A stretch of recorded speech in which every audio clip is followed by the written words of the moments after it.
భారతదేశంలో ఉన్నటువంటి సమాజానికి భిన్న సంస్కృతులు, భిన్న సాంప్రదాయాలు, భిన్న ఆచారాలు ఉన్నటువంటి ఈ యొక్క సమాజానికి గతిని, దిశను మార్చి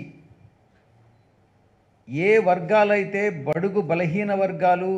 దళితులు, దళిత సోదరులు, సోదరీమణులు, అణగారినటువంటి వర్గాలకి ఆయన ఒక నిలువెత్తు రూపంగా నిలిచి మీకు నేనున్నాను, మీ హక్కులను కాపాడేదానికి, మీ యొక్క ఆత్మ గౌరవాన్ని కాపాడేదానికి నేనున్నాను అన్నటువంటి ఒక సందేశాన్ని ఇచ్చి ఇప్పటికీ కూడా ఆయన రూపొందించినటువంటి రాజ్యాంగం అనేక మార్పులు చేర్పులు చేసుకున్నప్పటికీ కూడా ఆయన ఆశయాలు, ఆయన కలలు ఇప్పటికీ కూడా సాకారం చేస్తూ ఆ basic structure of the constitution అన్నటువంటిది ఈ రోజు కూడా సమసమాజాన్ని నిర్మించేటటువంటి ఆ యొక్క ఆ క్రమాన్ని ఆయన ఏదైతే ప్రారంభించారో అది ఈ రోజు కూడా అది కొనసాగుతూ ఉందని చెప్పేదానికి నేను సంతోషిస్తా ఉన్నా. ఒక్కసారి మనం గతానికి వెళ్ళినట్లయితే 5 సంవత్సరాల క్రితం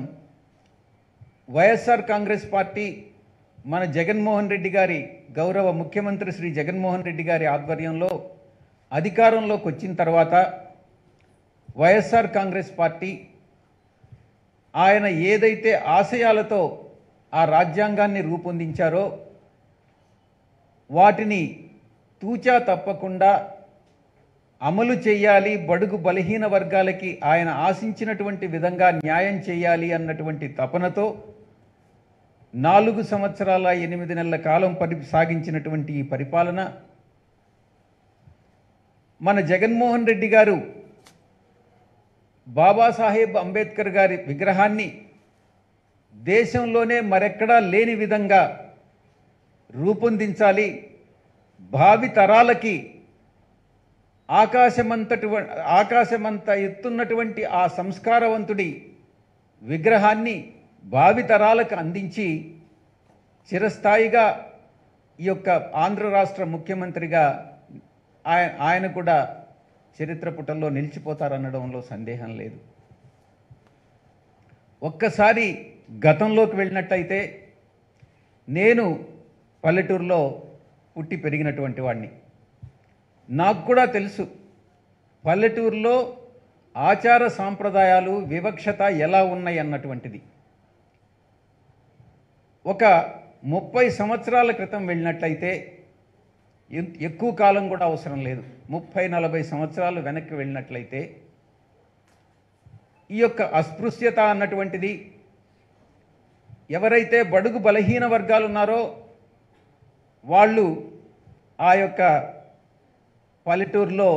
పెద్ద వచ్చినట్లయితే పెద్ద ఆ దారిని వెళ్ళినప్పుడు కూడా బాంచన్ దొర అని చెప్పి పక్కకు తప్పుకోవాల్సినటువంటి పరిస్థితులు ఉన్నాయి.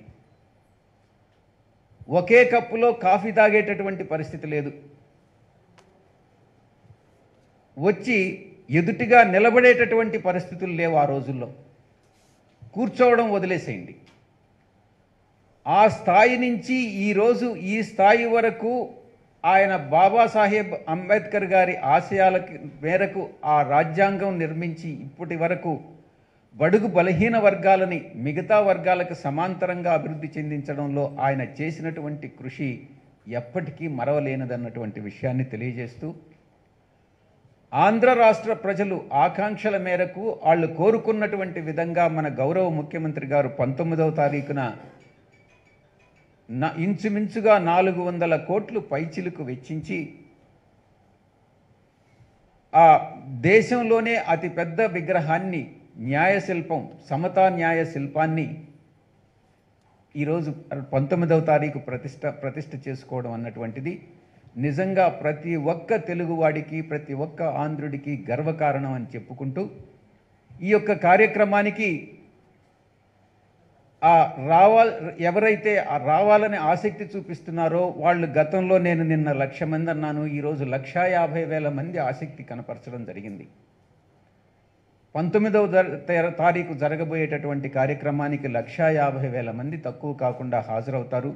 అందరూ కూడా ప్రతి ఒక్కరికి ఎవ్వరికి కూడా ఆహ్వానం అవసరం లేదు. స్వచ్ఛందంగా అందరినీ కూడా స్వాగతిస్తున్నాం. ఆయన అంబేద్కర్ గారు ప్రజల మనిషి కాబట్టి ఎవరికి స్పెసిఫిక్గా ఆహ్వానం అవసరం లేదన్నటువంటి విషయాన్ని తెలియజేస్తూ రండి సురేష్ తెలియజేస్తూ రాష్ట్రంలోంచి ప్రతి నలుమూలల నుంచి అందరూ కూడా వచ్చి ఈ యొక్క కార్యక్రమాన్ని సక్సెస్